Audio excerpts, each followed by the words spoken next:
Last week I got a message from Micheal Steranka, a director for Pokémon GO at Niantic. He expressed interest in an interview, and given the recent community outcry for more communication from Niantic, I couldn't really pass the chance. Considering this involved him flying from the USA to Australia, meeting with local trainers, playing the launch of the Shiny Shadow Mewtwo raids, doing this interview, and then going back home within 48 hours, this was a crazy turnaround time in my mind. For complete transparency, I've met Micheal a handful of times at a few Pokemon GO events, but I can confidently say over the last 5 years, we have had maybe 2 hours of conversation, full stop, collectively, face to face. 5 years, 2 hours of conversation.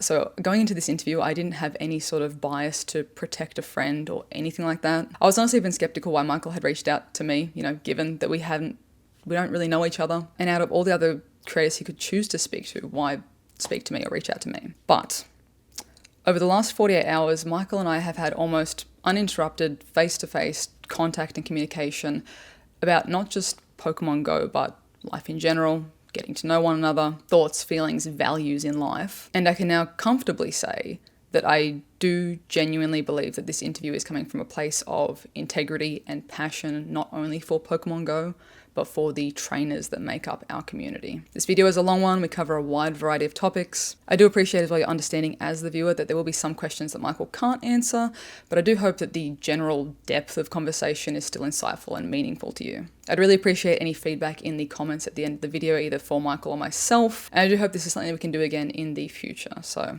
let's jump into it. Alrighty. It's like the hot seat suddenly. It's like... Yeah. You can do it. I believe in you. No, thank you. It's all good. So depending how you answer these questions. Good morning, lovelies. How are we doing? We have got the lovely Micheal Steranka from Niantic. Welcome to Australia, first of all. Thank you. I'm a little jet lagged right now, but yeah, a bit happy to be here. Wild turnaround. You're in and out within 2 days. Yep. Yeah. Very graciously have decided to let me interrogate you, so... Yeah. We thought it was important to be able to, talk through some things. I know that there's been a lot of chatter and whatnot lately within the community, and so, yeah, 2 main reasons for coming out here. One, we haven't had the best track record, I think, with a lot of big launches and events and whatnot, especially in the earlier regions of the world, and so really wanted to... put boots on the ground and make sure everything went smoothly today with the Shadow Mewtwo raids. And if things didn't go smoothly, actually be like physically there and accountable for, making sure everything could get turned around. But then also, wanted to be able to have a conversation with you and maybe answer some questions that you and folks in the community have been wanting to ask Niantic. Yeah.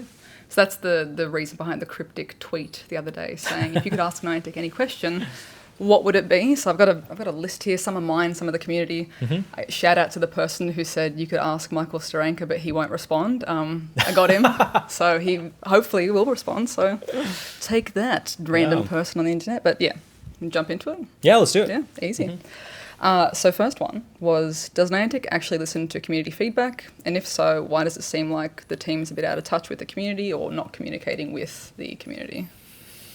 Yeah, wow. Out the gate with the straight. It was the most common one. It was the most...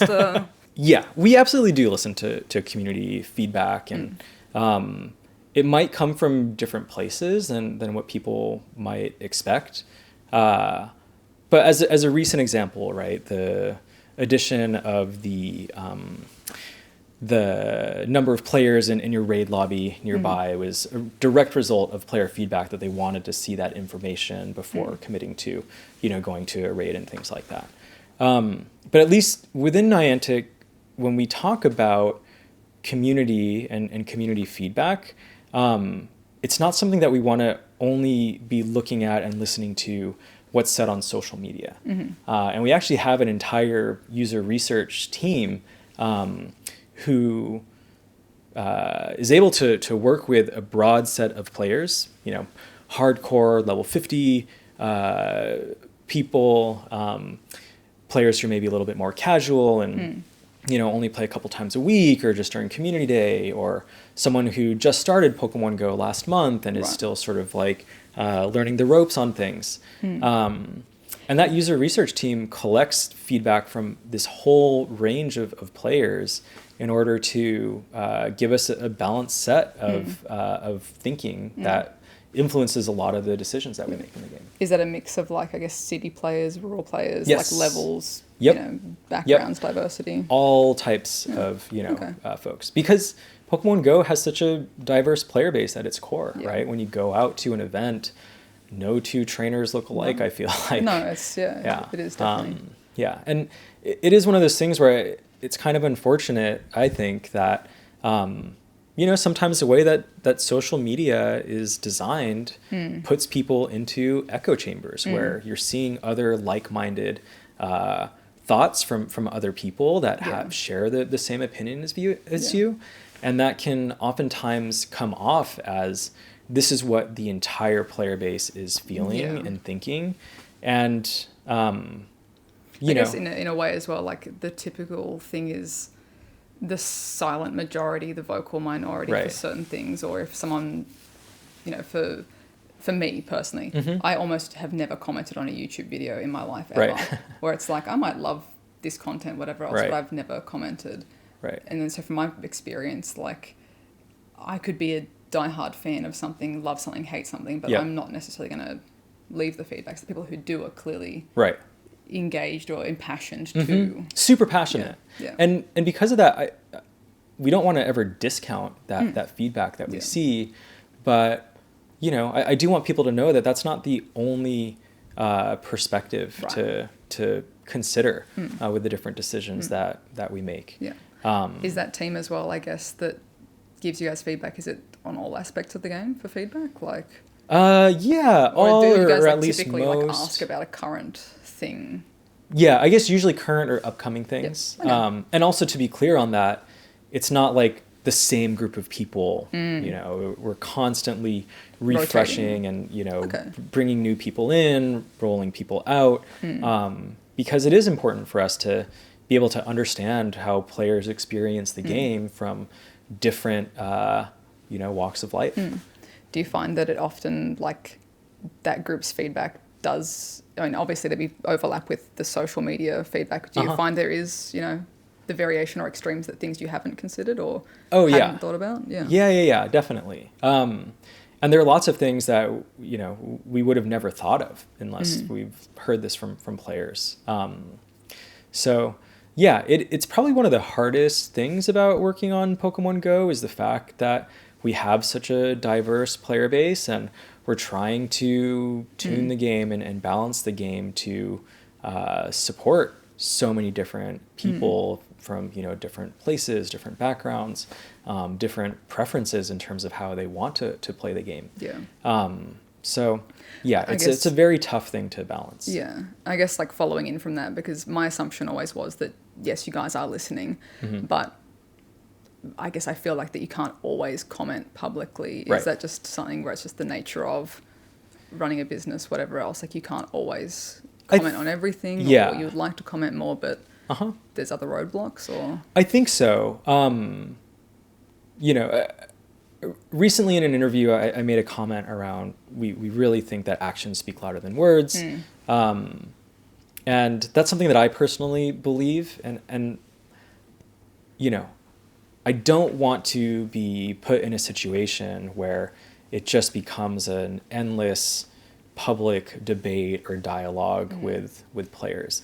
And that doesn't mean that we're not listening and we're not hearing the feedback, but we really want the team to be laser focused on what's next and what are we going to do in the game to bring more excitement and newness to things. Rather than talking about it, actually doing the thing, sort of thing. Yep, exactly. But it's tough, and and I do think that, you know, there probably is more that we can do on the communication front. It's part of why I'm here, you know, today talking to you, because I feel like that, you know, there are valid criticisms for us in terms of what we're able, you know, what we have done to share and you know, have that dialogue with players. There was a question here about essentially what happened to the previous Niantic promises from, the original Heroes Niantic around the interaction distances. There was, Dev Diaries, conversations with community leaders. Yep. I think the Dev Diaries just kind of disappeared. Yeah. Are those on the cards to come back? Are they not a priority? Yeah, great question again. So the Dev Diaries actually ended up being quite a larger lift than I think we initially anticipated. And to be honest, a lot of the feedback that we got from players was mixed at best, with a lot of that stuff. And yeah, the sort of like effort that we were putting into them versus it not really feeling like it matched what players were hoping for or expecting didn't quite add up.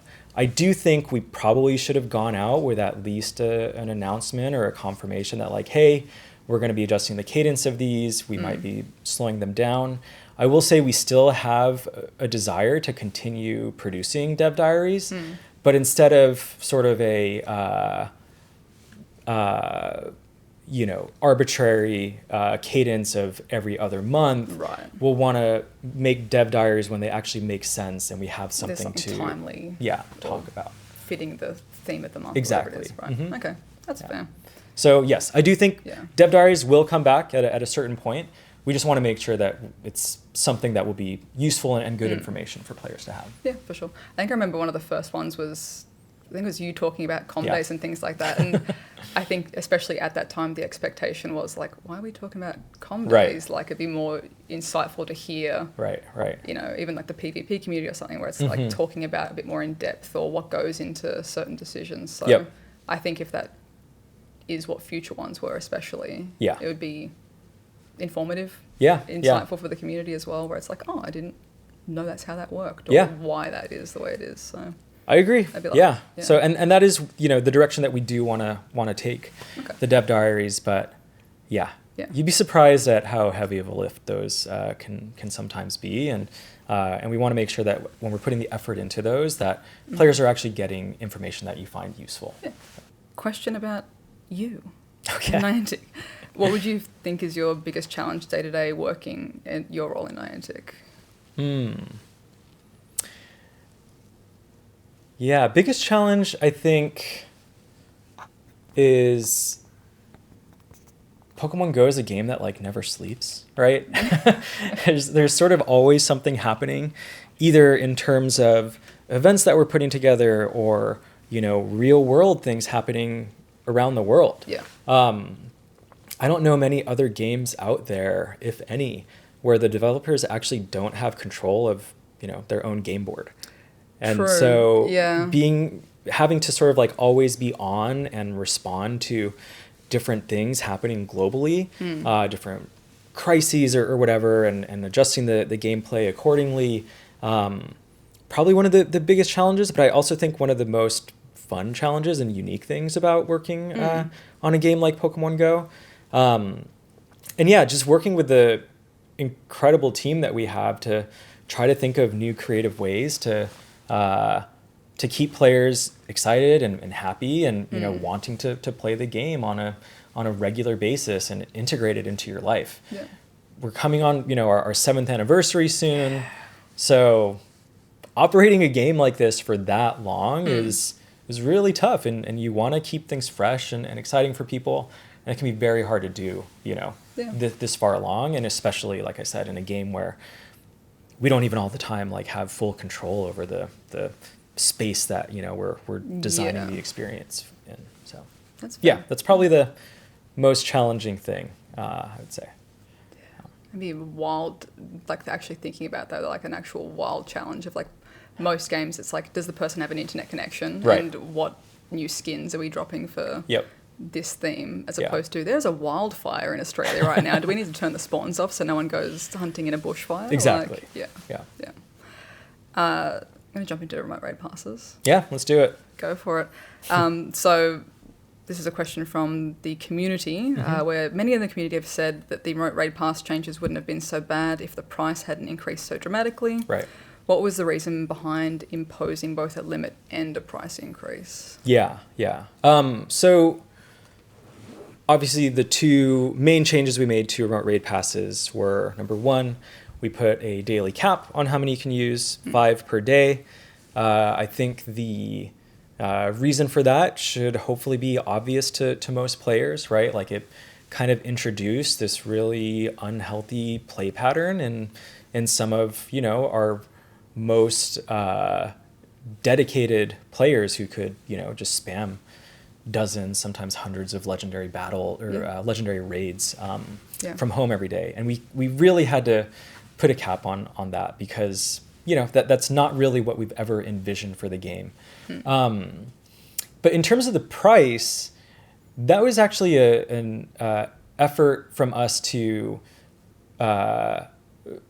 price those items where we feel like the actual value offered to players is.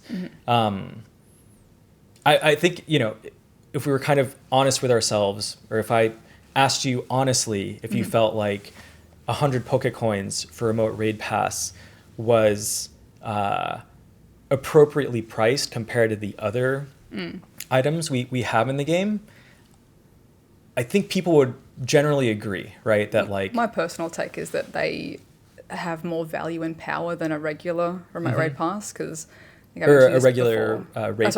Regular raid pass, right. yeah. Whereas a regular raid pass, I have to go to the location, have to take off the pajama pants, put on the real world pants, and go to the place. Yeah. Versus I could be literally in the bath eating grapes and do a remote raid. Right. Most relaxed you've ever been in your life. So there's a definite you're paying for the convenience sort of thing. I think from my side of things, like the amount that it went up, I thought was probably a bit more. I might not personally evaluate it that. I have not bought a remote raid pass since the change personally, because to me that value doesn't line up for how I raid. I'm not a massive raider either, though. I know everyone's got a different situation. Yeah. But I do think that it is a more powerful tool than a regular raid pass. And so in terms of the price change, I think we can probably debate about what the true value of a remote raid pass is. But ultimately, with that, you're getting access to legendary Pokemon, tons of XP, tons of Stardust, more rare candies than you know what to do with. And all for very little effort, right? The whole way we've designed any other premium item in the game was built so that you can't just be a whale in Pokemon Go and throw a bunch of money at, the things that you want and get as much of it as possible. If you want to buy premium battle passes, you have to organize, groups of players to go out and raid together. If you purchase incubators, you actually have to go and, walk to hatch eggs. Everything that we do isn't just something that, you should be able to pay for and get. And that is essentially what remote raid passes ended up becoming. And so we felt like we needed to price it accordingly for the value that we felt it was providing for players. But what I'll say on that, which I don't think we maybe did a good job communicating with the initial announcement of this, is by having the remote raid passes priced at where we feel like the true value is, similar to every other premium item in the game, that means that we're also able to provide steeper discounts through bundles and things of that nature.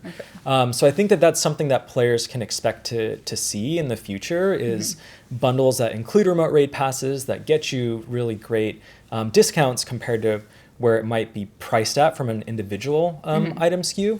And that's very similar to how we approach all the other items, right? If you buy a bundle that has super incubators, you get a huge discount on, how you split it down per item. Exactly. Okay. I'm curious to see how that breaks down. Yeah. Sure. I'm going to follow on from the remote raid pass Sure. for more remote raid pass things. This is a me question, okay. a me thing.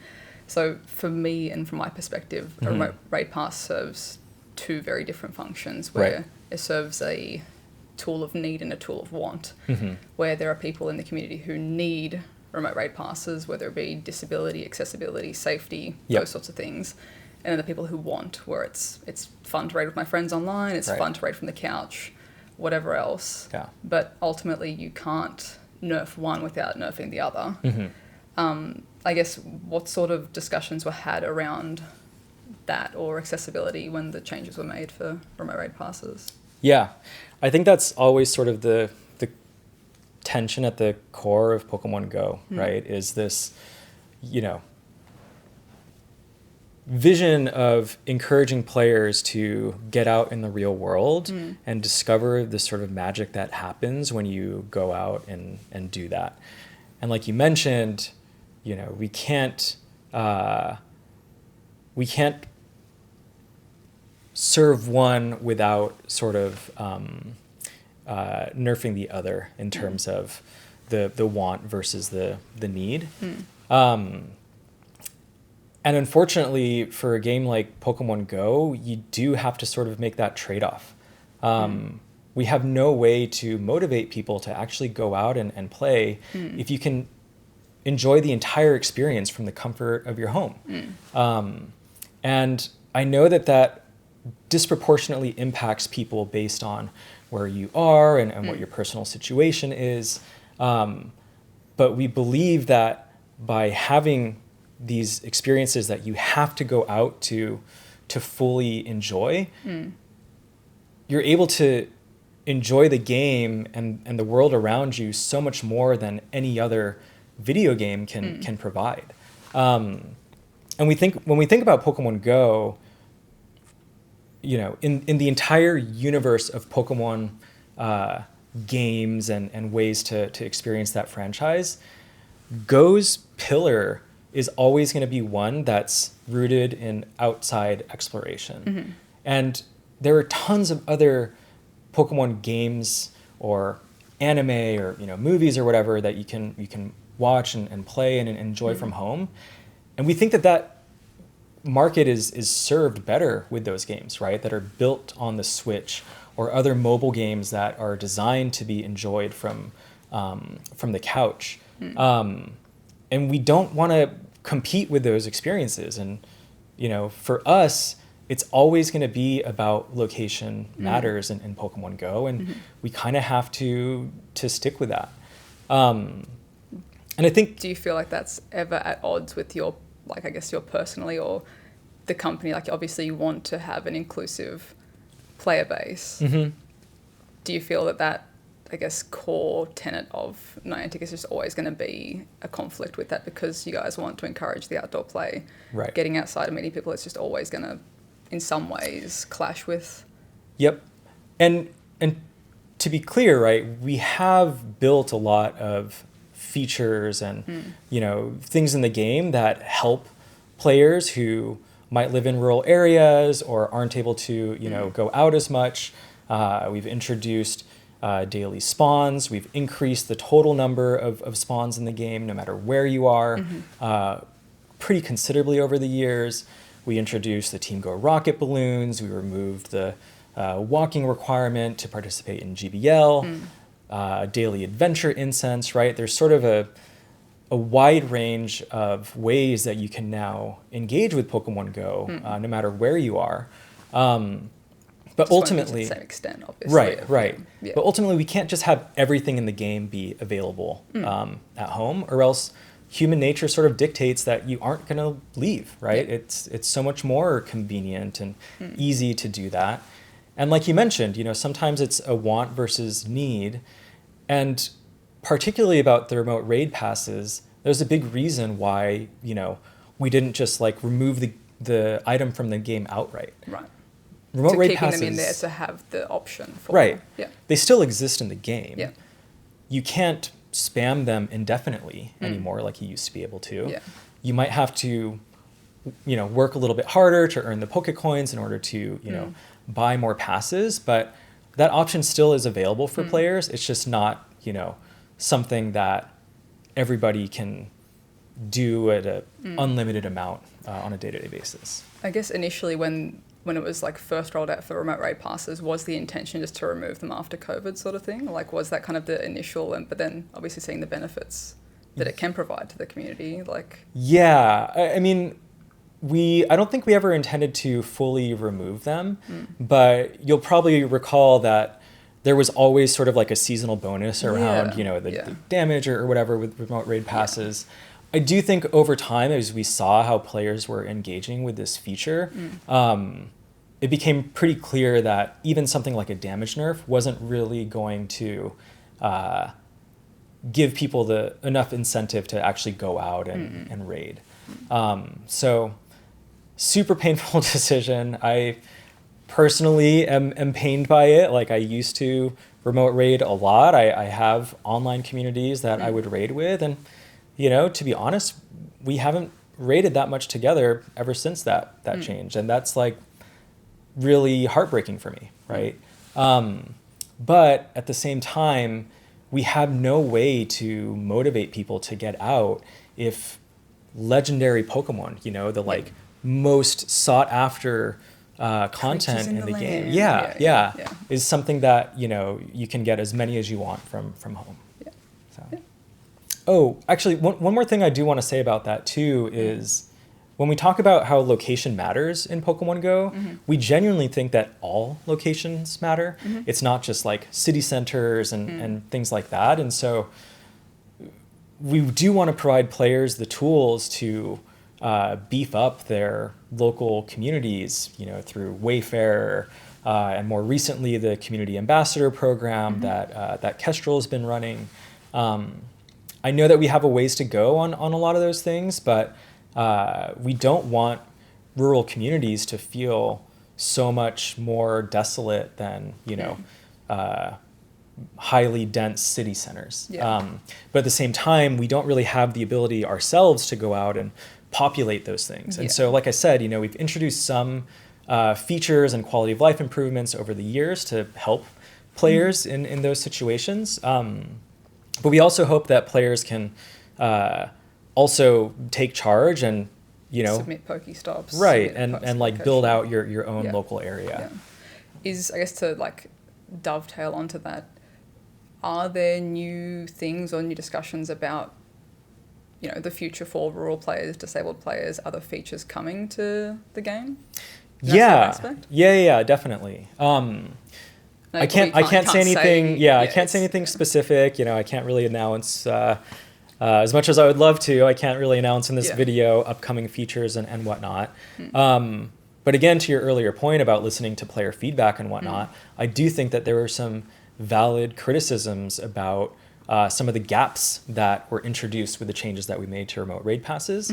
And so we are, thinking about and trying to work on additional solutions that can help ease that friction for players that were negatively impacted in significant ways. Okay. I'm curious to see. Yeah, I'm curious. Speaking of upcoming features, so with the recent Seattle trip, I was able to see some of, the behind the scenes things that are coming. Here's what they all are, guys. Quickly, I'm going to break an NDA. No, but like there was genuinely a lot of things that I think are like, okay, that's cool. That's hype. I'm fine with that, whatever else. But they seemed like genuinely interesting, decent features. I'm glad you think so. Is there a reason those things, I guess, or even, half of them, one of them wasn't brought out before the change to remote raid passes? Because I think another big thing for this is that I feel like there's still so much that could be done to help build up communities before these changes, or have other things to engage with in the game. Right. Was there a reason some of these weren't brought out before that, or it's just a timing thing? Yeah, I mean, so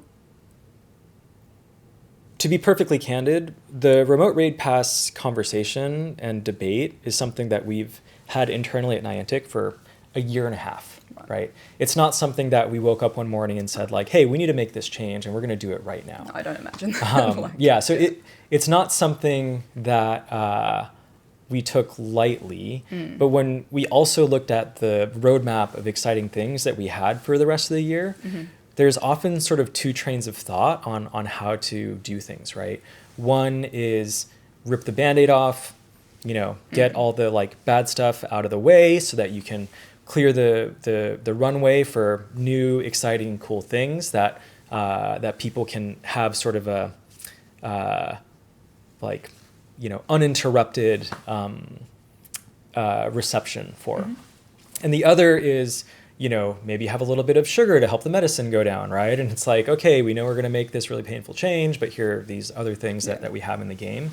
Compliment sandwich strategy sort of thing. Yeah. And so I don't think there's a right answer for that. And ultimately, we knew that this was going to be such a painful change to make that, we made the decision to take the rip the Band-Aid off approach. And I know that means that we're going to have to work even harder to earn back the trust and love for Pokemon Go that that we've lost with this change for a lot of players.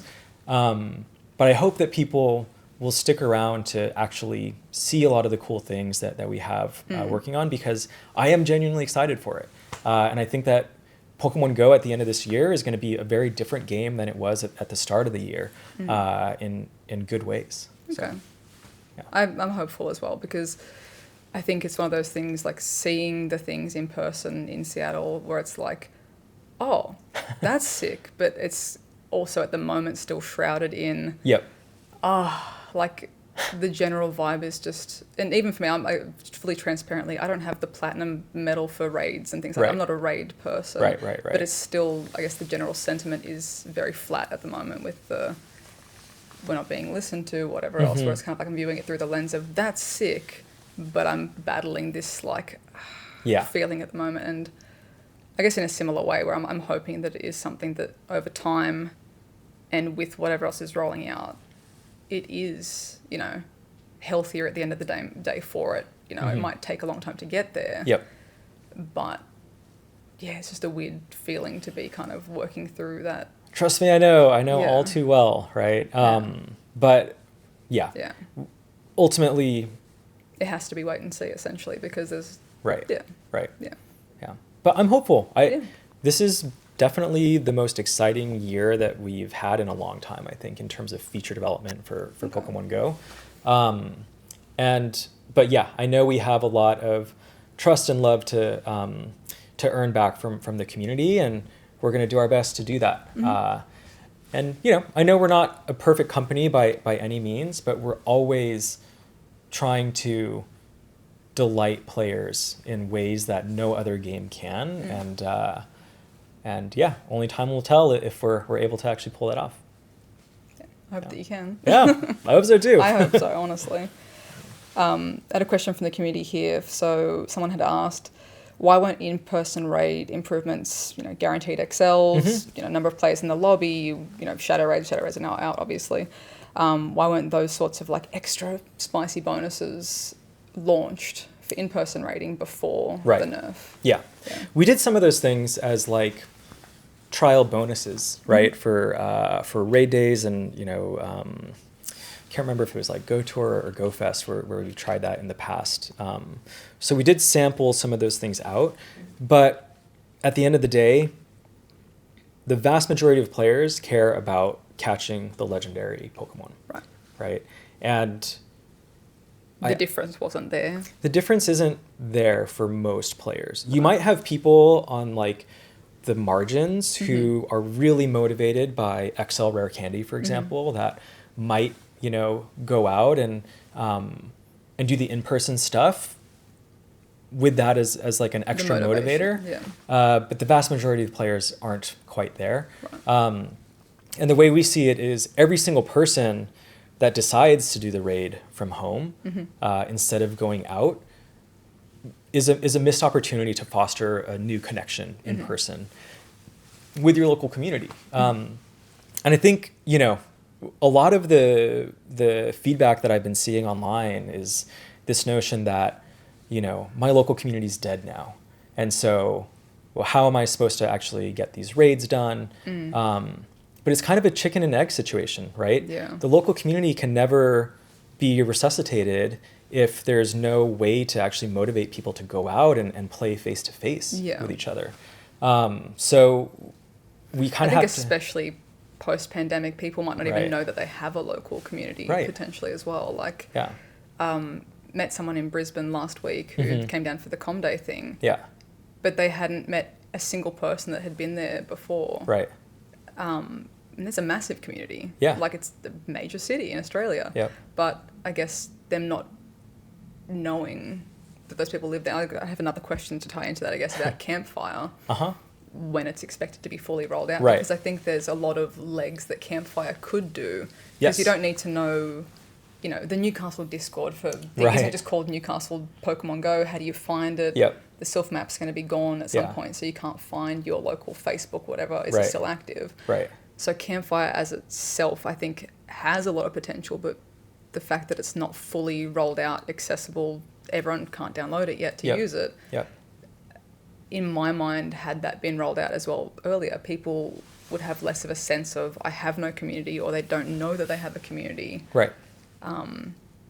Is there, I guess, what's happening with Campfire? Like, Sure. are people going to have access? Because I think that's a massive gap for just finding your locals. Totally agree. Yeah. Before I answer your question about Campfire specifically, so today, obviously, I guess if your viewers don't know, we went and played the Shadow Mewtwo debut raids out here. And I was able to meet a lot of awesome community members from the Sydney community.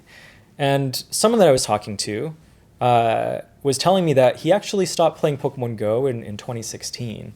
And the reason he came back to play Pokemon Go and is playing right now is he actually saw a bunch of people out raiding recently in Sydney and thought like, oh, maybe I should like download this game again and check it out. Yeah. That doesn't happen if those people are raiding from home, yes. right? Yeah. And so, again, when I talk about sort of the chicken and egg thing, we do need to create these experiences that get people out in order to help resuscitate those communities and in order to help grow them again. Yeah. I was going to say I agree, because more often than not there is a community. Like if someone's saying like, I've got no local community, and I'm like, where do you live? They say the city, and I'm like, my guy, I've played there. Like you definitely do. I've met people that live there, but they just don't know that those people are there, or that how to get in contact. Yeah. I think it is definitely at that point as well where if people are feeling a bit disillusioned or whatever else, where it's like we are, the people that are the community leaders or the Discord group managers or the Campfire comrades, it's going to be up to those people to push for, hey guys, come and meet up at the Opera House. We're going to go do these raids. Come and let's go do Com Day, whatever else. But if someone isn't taking that initiative, then it's not going to happen. Yeah. But again, it's chicken and egg, where it's all like, is there something enticing in the game to make me go out and do it? Yep. Yeah. Yeah. But getting now back to your Campfire question, we do agree that things have changed since the pandemic. And we do know that a lot of these local communities have maybe, shrunken over time. They're not as active as they used to be. So the whole intent with Campfire is to provide players a more direct resource in the game to discover and actually build those communities out. When we do eventually have Campfire available to everybody, we want there to be meaningful tools for being able to do just that. And so, again, I can't really speak to when that's going to happen or whatever, but it's very top of mind for us because we know that local communities around the world actually need that extra bit of help to get the engines running back again. Yeah. And to be clear, I also don't want to say that like online communities mean nothing to us. I think it's great that people can connect online through Pokemon Go. You can, send each other gifts from different places, and we introduced the Scatterbug and Vivillon feature that gave even more meaning to the global community and being able to make friends around the world. But that can't take the place of local communities, at least to us, right? And similarly to what I mentioned earlier, any game that you play, you can join an online community. And that's not something that will ever be sort of unique to Pokemon Go. And we really want to lean into what makes this game special and unique. And we hope that players still can keep their, friends online and celebrate with their online communities. But that can't be at the expense of the local communities at the same time. Yeah, it's totally fair, I think, as well. Because it's like, I think for me, especially a big thing is obviously having met so many people online, and then when you do have a chance, if you do, to meet in person, it's a wild experience to meet face to face for sure. Yeah. But I think that's It is hard because it's, it's everything's hard. It's like it's all just loops back in. Yep. But yeah, it is.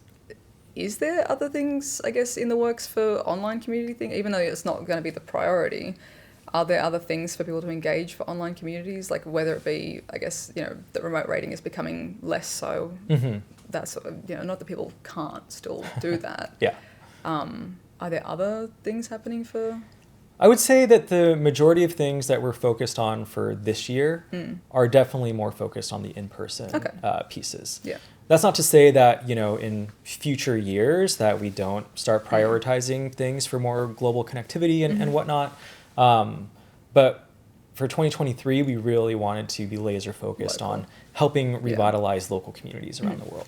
And with local, is that more local, peer-to-peer, or is that like, going to be one of those things where, the rural player goes, I can't even engage with this? Or is it more that you can still have your one mate, your two friends, and that's going to still, you're going to find benefit from these features? Yeah. We're hoping to be able to do things that that scale well, depending on what your situation looks like at any given place. Yeah. I actually think the Shadow Raid feature that we launched is hopefully a good example of that, right? Where these raid bosses are incredibly challenging and difficult to take on. And of course, if you can get a lobby size of 20, it's much easier to do. But we also wanted to introduce the purified gems as a way to say, hey, even if you have smaller groups in your, rural local community, if everybody works together to get enough of these shadow gems, you can actually take out the bosses, sometimes even easier than the normal versions of those raids. Okay. Easier than a non-shadow Mewtwo? Potentially. Yeah. Okay. Yeah. I'd be curious it'd be impossible to do in Sydney to try a small lobby. But I'd be curious if you've done a small shadow raid with like 5 of your friends, let us know how it went. But I'd be curious to see how effectively because I think that's important as well for people to know that you can, as opposed to being, I guess, I'm never going to get this done. It's Mewtwo. It's Shadow. It's boosted. Right. I'm not going to have a chance. If people know that they can, that is a powerful tool, and that you only need X, Y, Z number of people to get it done. Yep. Yeah. Yeah. I'm going to look into that. Yeah, and like we talked about earlier, it is a really tough challenge to overcome and a tough balance to strike, because there is that distinction between the wants and the needs, right? So, yeah, we're trying to manage through it, but it can be difficult at times, but it's something that we're always paying attention to the numbers, and we want to make sure that the experience that we're seeing all around the world is something that we can stand behind and say, like, okay, we feel really good about what we were able to deliver to players here. Cool. Spicy question. Okay. Is Niantic selling our location data? Are you guys, you know where I live? What's going on with location? That's, I guess, a good tinfoil thing that goes around online. Where it's, they're making squillions from selling our location data to companies, blah, blah, blah. Is there any merit to that? I'm actually very glad you asked this spicy question, because I have to say it's probably one of my biggest pet peeves of what I see in terms of like online conversation and theorizing from our players. So I want to say, like, definitively, no, we are not. We are not selling your location data in order to make a profit. That is not a core revenue stream for us, business model, and it's not a business that we want to get into. And I think we actually did release a statement last month or a couple months ago saying that, we do not sell individualized data from our players. And then I think a lot of people, were like, oh, well, they said individualized, so, they're just trying to like squirm around this. But the reality is, the most location data we'll ever provide to, let's say, a sponsor within Pokemon Go is, here's how many times your Pokestop was spun this month. But that has nothing to do with your specific location or anything like that. So, like, you don't provide Zoe spun that sponsored stop? No. Or you know, female age 23 spun this thing. Is that even something that, like... No, we don't. I mean, we don't even have that information for any of our players, right? We don't know your any of your demographics, really. Yeah. We collect your date of birth when you create your account, but that's only to determine if it's a child account or not. Right. And it's not something that we, you know, store on your account to leverage for future, you know, data selling reasons. So it's quite literally sponsored stop. Hi, Niantic, we've sponsored this stop. Are people coming to our thing? Hey, 100 people have spun it this month. Right. Pretty much. And also, in terms of our strategy with the different sponsorships that we have in Pokemon Go, it's not really intended to be like a heavy revenue driver for us. We actually pick those sponsorships based on the value that they're able to provide our players. That's what's most important to us, is actually talking about like the rural challenge when we can partner with Verizon, for example. They can identify stores all around the country or the world where we can then add Pokestops that weren't there before, and then that is a value add to players, especially in places where there might not be a lot of Pokestops for them to engage with. So that's the primary goal of those things. And yeah, for what we actually use location data for. Yeah, I was going to ask, like, what do you... It's to determine what Pokemon you see in the game. And we also, try to take a look at different places that players in aggregate tend to play to help inform, like, okay, actually, we need to have a lot more Pokemon in these areas because there are lots of players in those locations. But no, it is not a big revenue driver for us. And I think that actually... Is that more of just it's not worth the time focusing on it, or is it more of a Niantic values where that's not what you want to do? It's not the business that we want to be in, and we take personally identifiable information incredibly seriously at Niantic. Okay. Everything is sort of like scrubbed and anonymized, and that's why this is such a big pet peeve for me to see online, because I know that the team has worked incredibly hard to, really take that seriously and make sure that we're not using any of that information for like nefarious needs. So I'm glad you asked that question, because I do want to squash it. You answered the question as well. Like I would have assumed that it was at least some part of the... And I hadn't even thought about it until someone brought it up. I was like, oh yeah, that would make sense for them to do that on the side as well. But if that's genuinely not it, and I appreciate the honest answer. Sure. So, yeah. And I also don't blame people for assuming that or thinking that, right? Especially when it is a location-based game. Right. Yeah. And especially in the sort of... within the topic of the remote raid pass changes that we made, I think a lot of players were trying to understand why we would make such a change. And, the only reason that made sense to people, with Niantic being a business, a company, is that, we must be making more money through your location data than we made from remote raid pass sales. And I can say that is absolutely not the case. The decision was wholly made on our values and the, mission to leverage technology and Pokemon Go to encourage players to explore the world around them. And that's actually one of my favorite things about working at a company like Niantic is we will make those value-driven decisions even at the expense of, what might be an incredibly, popular or profitable feature within the game, because we're very much a mission-driven company ahead of anything else. Okay.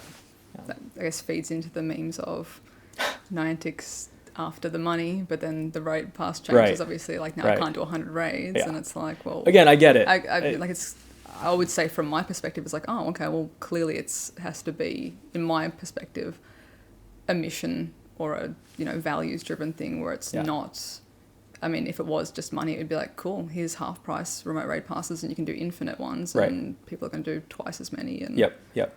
whatever else, in a very cynical view of it. But Yep. when it did change, I was like, okay. Like, I'm assuming, and you've, I guess, said that it is more tied to you want to get people out and about. Yep. Explore the world. Yep. In whatever capacity that might be. So, Yeah, totally. yeah. Oh, it's a fun one. This might be I don't even know if you can answer this one necessarily. Uh-huh. Do you think the team is spread thin? And do new games like Pikmin, Peridot, Marvel, all that, do they take away members from the team on Pokemon Go to work on? Or is it something where you hire new people, expand the team, Right. etc.? Yeah, I have seen some of those, again, theories online and whatnot. And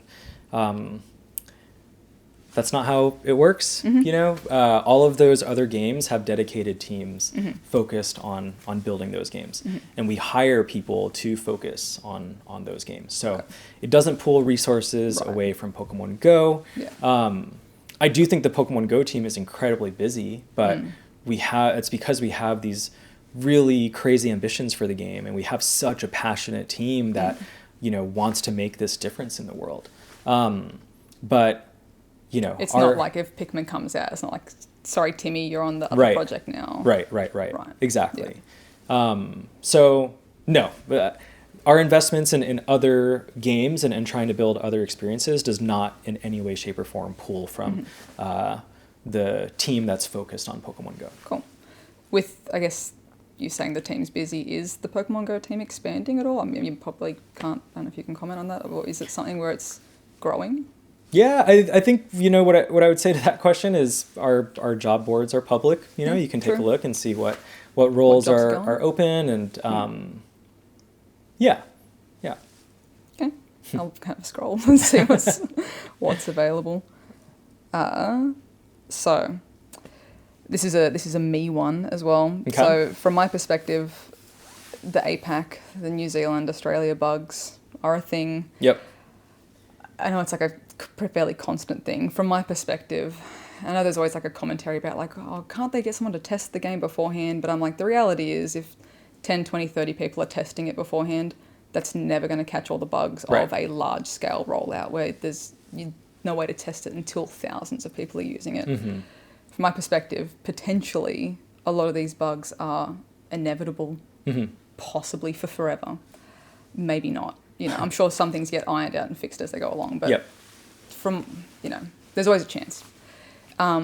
Is there anything in the works at the moment, or teams looking at focusing on either, make goods for Australia and New Zealand, or having a benefit for essentially always being the beta testers?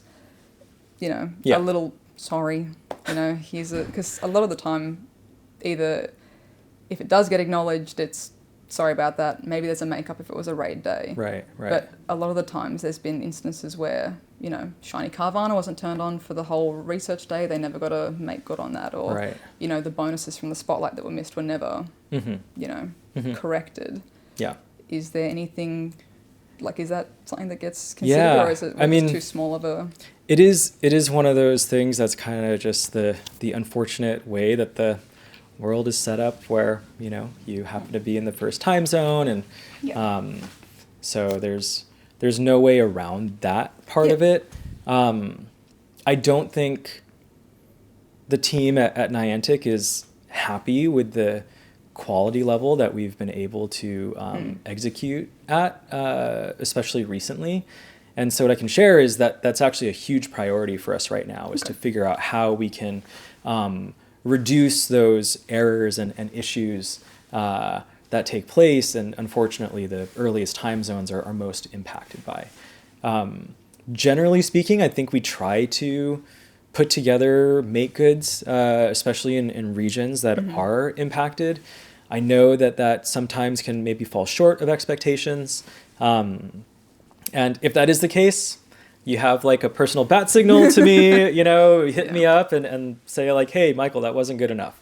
And we'll definitely take that into consideration and whatnot. But yeah, I do want to apologize. I know that, It can be incredibly painful. That's part of why I'm out here today.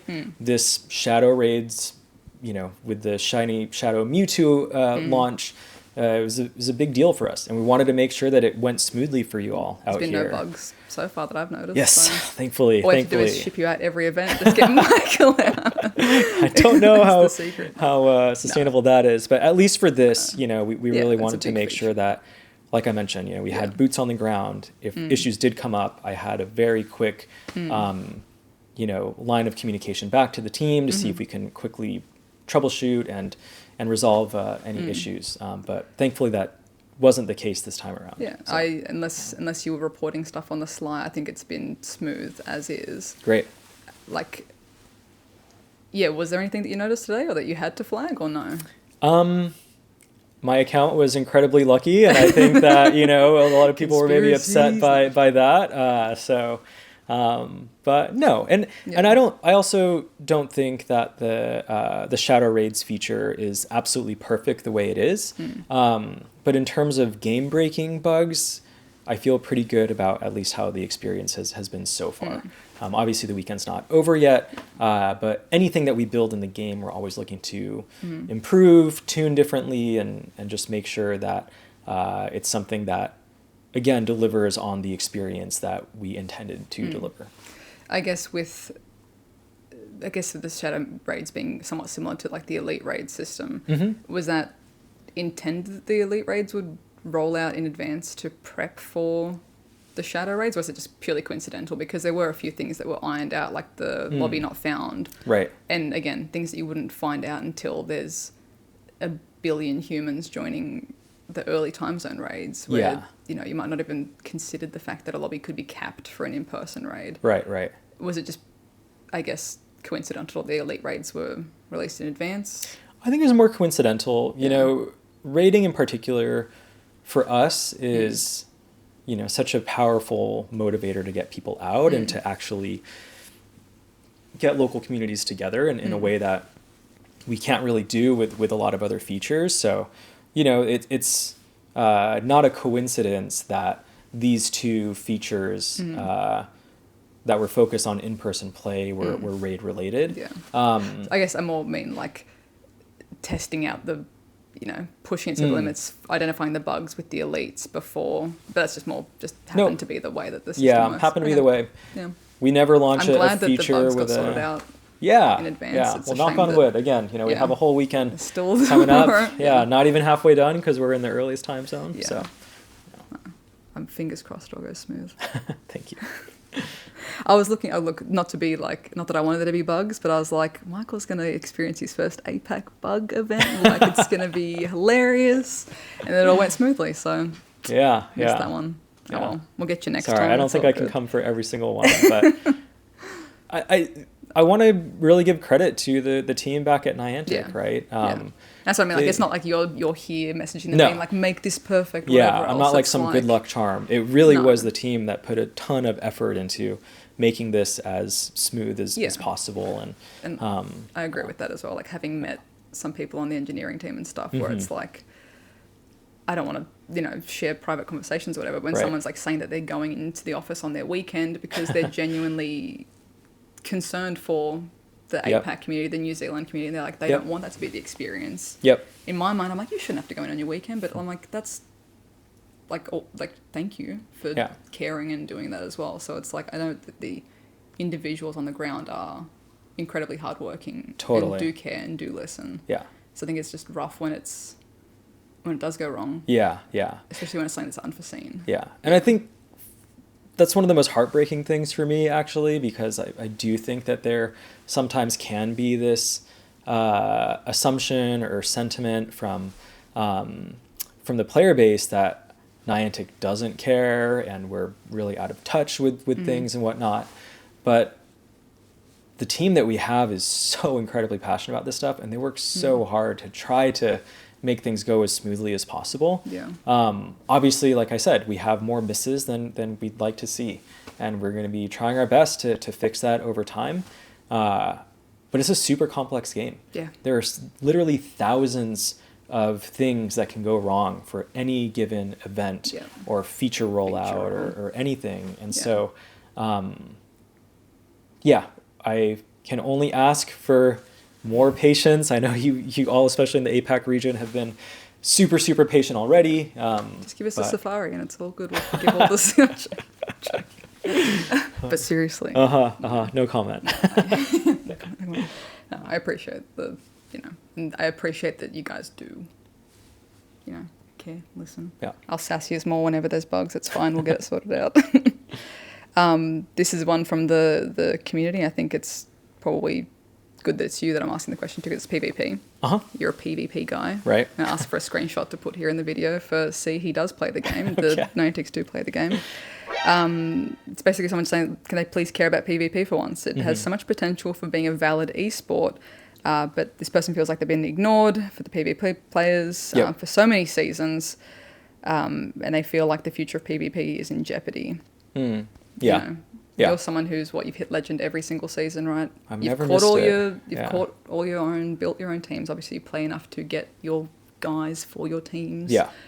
And actually make it to legend. Rank. Yep. Yeah, I mean, it's no secret that PvP is probably what I personally care about the most in Pokemon Go. I'm a very competitive person, so it's pretty there's a natural fit for me. We definitely want to keep investing in PvP. I think we had a pretty big miss recently that I've publicly acknowledged in terms of this most recent season. We didn't have any major move updates, and so the meta got really stale, and a lot of players were incredibly frustrated by that. Is that something where because of Worlds coming up sort of thing, where you don't want to change the meta, or is that not usually a factor, or no, is it even a factor, or it just wasn't on the cards for this season? That's been a factor in the past for us. We have received feedback from players that they're okay to get big move changes even in a season where Worlds is coming up. And so we want to take that feedback into consideration and not shy away from it moving forward. But yeah, that one was just a miss. And so it's something that we're going to be keeping a close eye on moving forward. We're continuing to invest in the Play Pokemon series. And not just that, but also trying to expand into the more local tournament scene through organized play and all that. I guess for people who don't know, the Play Pokemon series is Play Pokemon series TM is you can go to your local game shop to play, it's usually TCG, VGC sort of stuff. You can play locally, earn points to compete at Worlds, or even just, meet your locals. So is that something where Go is going to have a chance to do? Yes. And it's already live. I've noticed my area has one of the Pokestops for a Play Pokemon store. Yeah. Which is cool. And we want to expand it, but trying to walk before we run. And my team especially is working very closely with the Pokemon Company International to really build out that program, because we do see that as a great funnel to get more players interested in PvP and get into that game loop. Is the ideal that people could, earn play points how it is in the main series to go? Oh, cool. Yeah, and currently you can. Oh, really? But there just aren't as many in local... Go? Yes. Oh. Yeah. Yep. Well, you can earn points to the international championships. Right. Yeah. That's still pretty massive. If you are someone who is rural as hell, earn points, get to international and win, you're going to get flown to... Exactly. Yeah. Because I think that's been a massive thing as well, from my perspective, where PvP can be, you can have your spicy picks, you could have a team of whatever random stuff, but being able to afford to go to a regionals and fly there is sometimes impossible. It's a lot for some people, for sure. If you were able to earn the points too. I said, it's live right now. It just went live pretty recently. I think we want to grow that program so that there are more locations for players to go and participate in. But yeah, that's an area where we definitely want to continue investing in.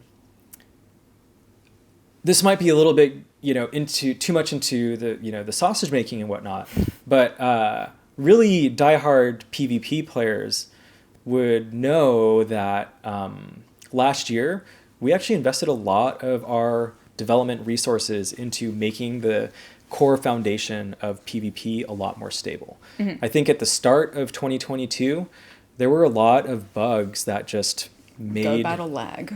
Right.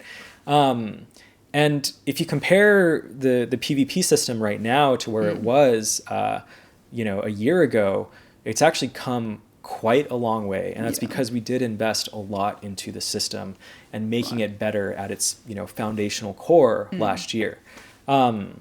There was the recent weird bugs, but then like since 2 weeks ago, I've been doing some battles and it's been smooth. Was there just like a bit of a revert whatever was making those bugs? Or? And just like anything else in the game, sometimes an unintended bug can come out with a release. We'll usually try to patch those up as soon as we can.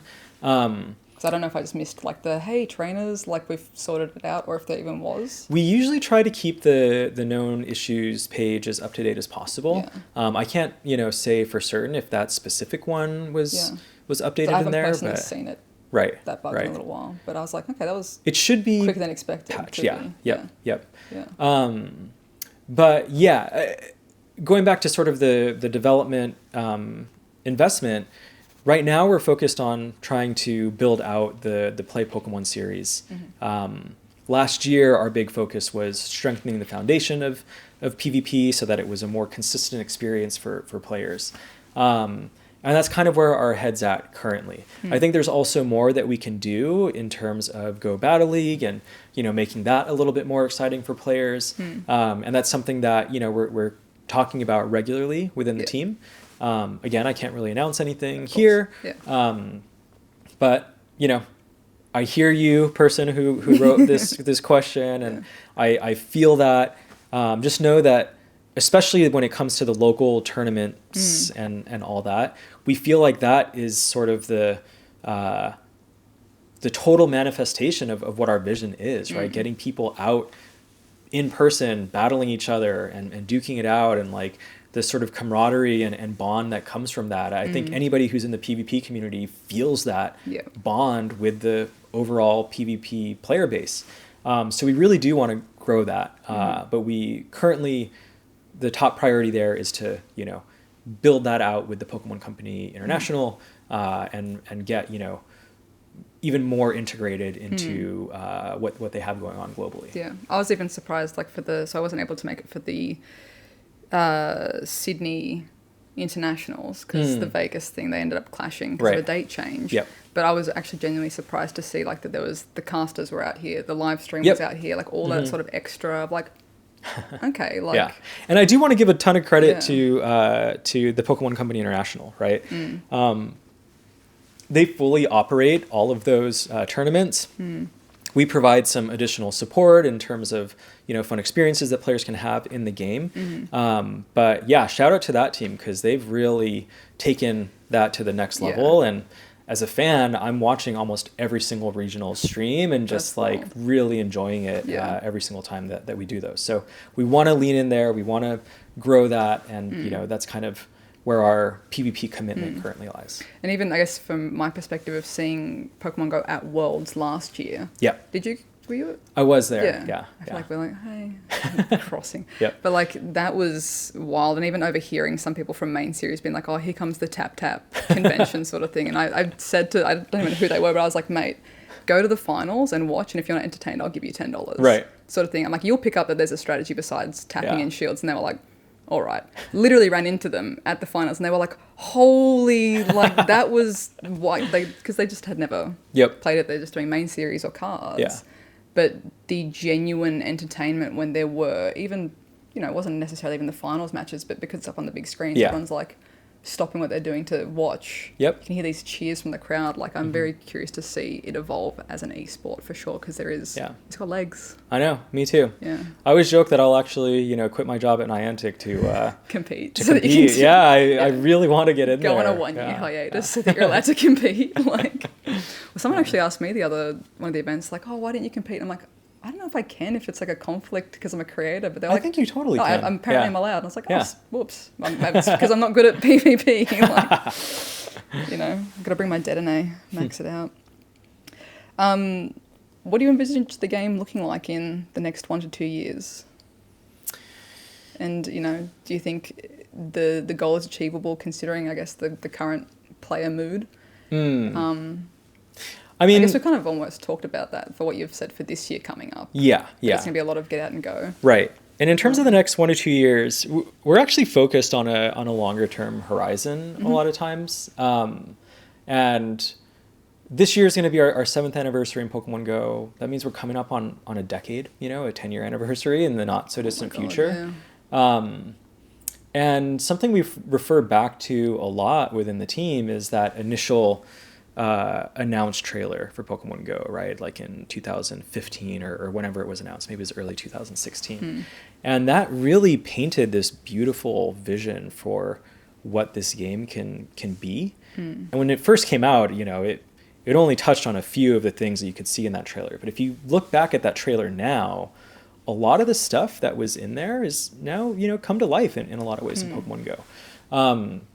So as a team, we're actually talking about, like, what does the next trailer like that look like? Right. And, you know, can we imagine what a future beyond where we even are right now can be for this game? And that's such an exciting, you know, headspace to be in. And the team that we have focused on Pokemon Go is just so incredibly talented, so passionate about this. And I am very, very excited and hopeful for the things that we have, not just explicitly in the plan for this year, but also how we're thinking about it long term. And, you know, we've only managed to get this far because we've continued to evolve the game over time. We've introduced new exciting ways to engage in Pokemon Go, and, you know, that's our continued commitment. I think I've probably said this before in other places, but we talk about Pokemon Go as a forever game at Niantic. That means that, you know, we want people to grow up with this game. We want people to, when you have your own family, to, you know, feel comfortable, you know, bringing your kids in to play as well. And, you know, as sort of a new father myself, I'm like so excited for my son to grow up and like take him out on community day and, you know, just sort of like experience that joy together. And that's not going to happen if this is a game that, you know, doesn't last long enough for that. So. Have the longevity to do. Right. Yeah. I guess because it's quite literally a companion game. Yeah. It's like you can be as intense or as casual as you want, but either way, it's like an overlay to your day-to-day life. Yep. Totally. Whether that be 1 year, 20 years, whatever the... Yeah. Once again, I'm like, you know, I'm curious to see the evolution. And it has come so far as well. Yeah. Like genuinely looking back at... It's not like scroll back in the playlist of 2016, like so many things that just did not exist in the game at launch to now. Yeah, I know. And sometimes I'll meet people who played when Pokemon Go first came out in 2016 and, you know, quit after a couple months and decided to come back for whatever reason years later. And every single time it's like, this isn't even the same game. You know, like the very like core loop of going out and catching Pokemon in the real world is the same, but so much has changed and there's like so many new and exciting things to do now that didn't exist back then. Yeah, absolutely. AR question. Okay. Yeah. Is there any slated update to AR in Go? So AR photos and things, or just playing in AR has been fairly buggy for a while, especially Android. I know there was a time as well where, you know, I know that the AR photo community isn't the majority. I'm a bit biased. I like them. Shout out to the AR photo guy. You like taking photos as well? I do. Yeah, I was just showing you some of my favorites yesterday. I guess there used to be a time as well when the actual camera quality was used for the photos, and now it's the quality of a screenshot. And little things like this where it's just not quite optimized. And during the beta for Peridot, I downloaded that it's like always on AR. Right. I was genuinely surprised at I could throw a ball and it would identify the table, bounce off the table, and then bounce onto the ground. And I was like, surely that was a mistake. Replicated it multiple times. Like, okay, it's identifying there's a table there. My little guy can run around under the table and, you know, turn invisible, clip Yep. in and out. And I was like, oh, it's so smooth. Why isn't that like, especially because, you know, Niantic is augmented reality. Mm-hmm. Pokemon Go is augmented reality. Yeah. I personally feel like the AR side of things have, I don't know, been sometimes neglected Sure. for Go. Yep. Is it front of mind at the moment, or is it more taking a bit of a back seat until other things are developed, I guess, or Yeah. once things are tested in Peridot or whatever Right, else right, that can right. cross. Yeah. Yeah. This is one of the ones where I, you know, probably not really much I can say there without hinting at things one way or the other in the future. So unfortunately, I'm going to have to pass on that answer. But yeah, obviously AR is I guess, important to us as a company. Is it So. front of mind, or at least an aspect of, like, AR needs a bit of love at the moment? Like, there is just some buggy, like, even just for taking a photo, like, I have to open up the game in the Google Store version, not the Galaxy version, because in Galaxy, I can't even place a Pokemon because it will just float away into the universe. Yeah. Every time. Yeah. Sorry. Yeah, that's not one I'll be able to answer today. That's fair. But yeah. I appreciate it. Yeah. Well, for sure. Hello, Michael. There's some things that need to be looked at for AR. If you can let the team know, I greatly appreciate I'll pass it. that Thank you. feedback Thank along. you. Yeah. Thank you. All good. This one was an interesting one. If you could go back in Pokemon Go history and change one thing, what would it be? I mean, even if you would. Yeah. Yeah. I mean, candidly, I it's obviously a hot button issue right now, but I think the way we rolled out remote raid passes initially is probably one that was maybe too hastily done, and I don't think we fully thought through the long-term consequences of that. And of course, the mindset at the time was, how long is this COVID thing going to last anyways, right? And you can imagine it was like it was an existential crisis for a game that was built on going out and exploring. So we had to do something. We had to make I think considering the turnaround time as well that it was incredibly quick. Yeah. Like, in a great way for what the community needed at the time as well, like a way to play and engage with the game. But totally. Obviously the trade-off is then the long-term. Right. Yeah. Yeah. And so at the time, it was never expected that was going to be something that players would have for long enough to get used to. And so I don't think we really put a lot of the safeguards in place that we maybe might have with perfect, hindsight right now. Yeah. And yeah, we're paying the price right now. You know, we have seen. It's been a long Band-Aid. It's been a long Band-Aid. It's a really, like, and Band-Aid. Yeah, and you probably ended up getting like infected on that wound from the Band-Aid just being there forever. But so if I had to pick one thing, I would say that, how it would have been implemented would have been differently. Right. Yeah. And I wouldn't say like we shouldn't have launched remote raid passes. I think it was actually a great thing to add to the game, and I still think it's a great item to have in the game right now. It's just, I agree. the way that we did it probably didn't take into account the long-term repercussions. That's even something I've been discussing with people like in the last few weeks, where it's like if it was launched with a limit, it'd be a totally different conversation right now. Right. If it was only a price increase, but we'd always had a limit. Right. I think because for a lot of people it became the majority way to engage with raids. Yep. Now that it is. And it's the such majority a big way change to after 2 engage to with 3 Pokemon years. Go. Yeah. Right? Yeah. Okay. There are a lot of people that became how Your you thing. played most of how you spent most of your time in Pokemon Go. Yeah. So, of course, super painful, but yeah. Yeah, that's a good answer. I appreciate it. Is there a feature that you would like to see added that isn't currently slated for development? So this is like, I guess, is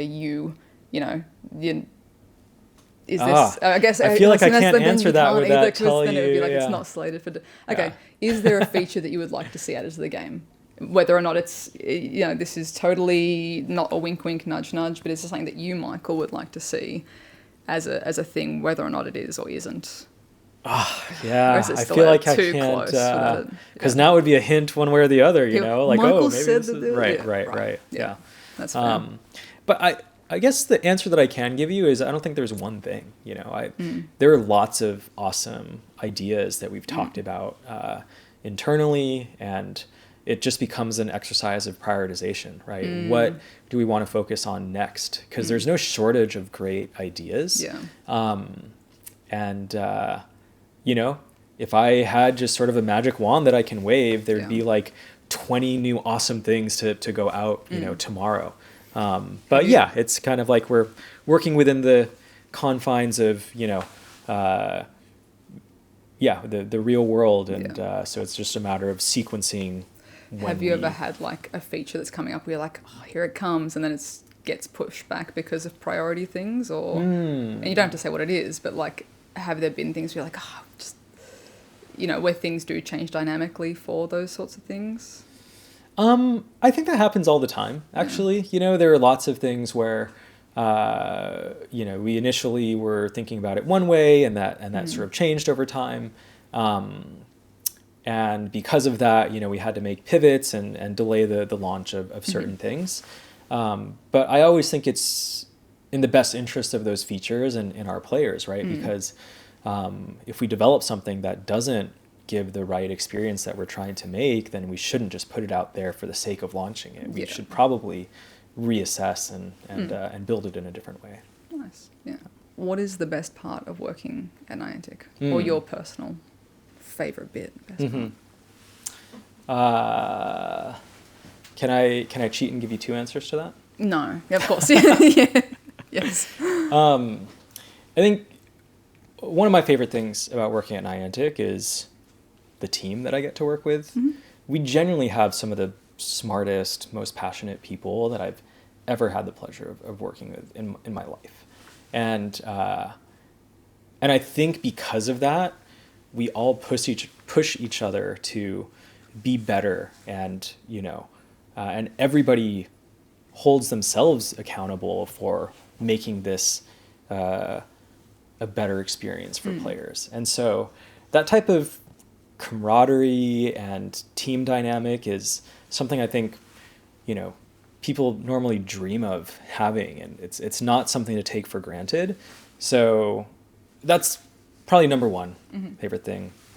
But the second is one that I touched on a bit earlier, which is that Niantic is one of, I feel like, the few companies out there that I can say genuinely is mission driven to our core. And I can wake up every morning, sometimes after an incredibly, long work day, the previous day, an incredibly stressful time, feeling good about the fact that the product, the game that we're making, actually improves people's lives. We get countless letters written to us of people talking about how Pokemon has made such a positive impact on their lives, and in ways that I feel like isn't common in a lot of other, especially gaming companies.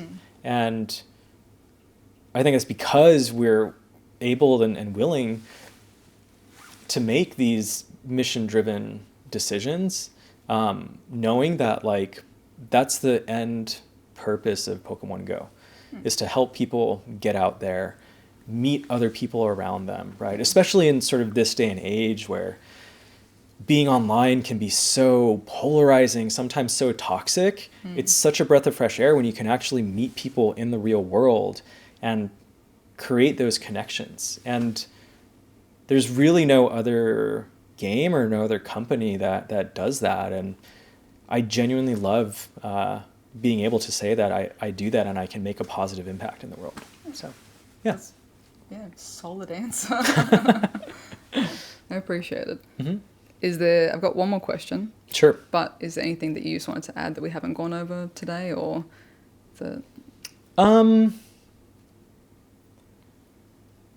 I guess just, I know that things can be really tense and tough, and people feel so passionately about this game.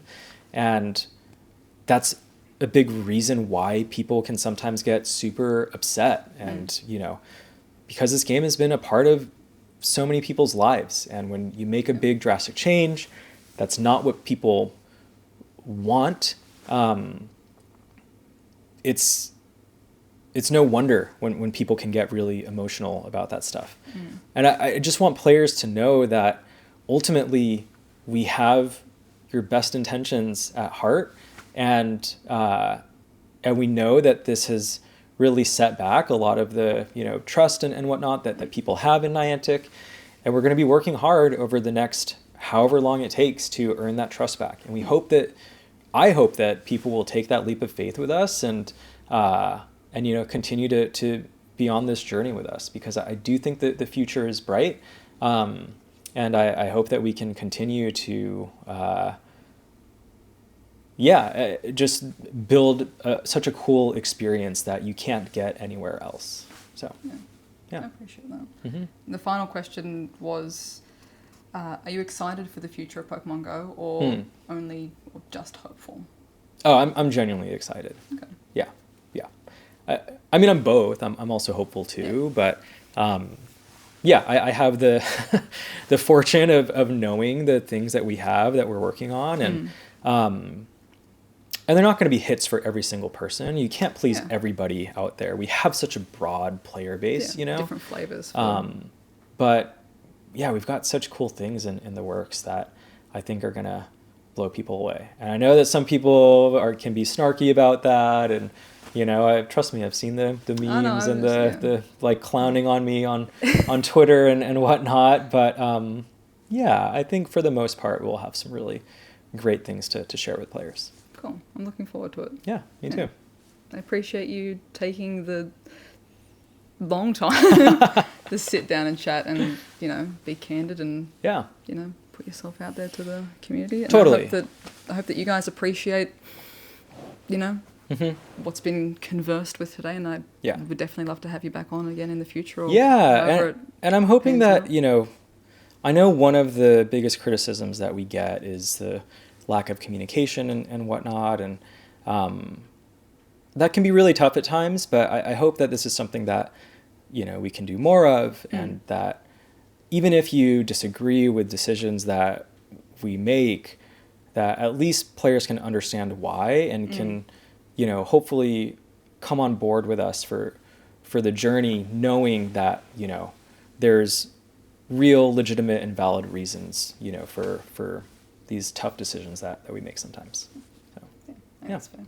Thank you. Yeah, thank you. Yeah, I appreciate you welcoming me to the community out here, giving me everybody's luck so that I could catch all the best Mewtwo's today. Yeah. Well, we don't know. Everyone could have had better luck while we've been in here chatting. That's true. However long, secretly, they've all got like 500 shinies. I hope so. I don't want to leave here with just the entire Sydney community hating me. No, I think you'll be fine. As long as Fleece gets one, he'll sort it out. He'll be okay. All good. Appreciate it. Yeah. Thank you. Thanks, everyone. Thanks, guys. This Wait, is just an automatic bonus daily, Alan, do you have any questions for Michael? Can we put a thing in the shop that gets rid of the earn a heart with your buddy for 30 days? No. Sorry, honey. Sorry.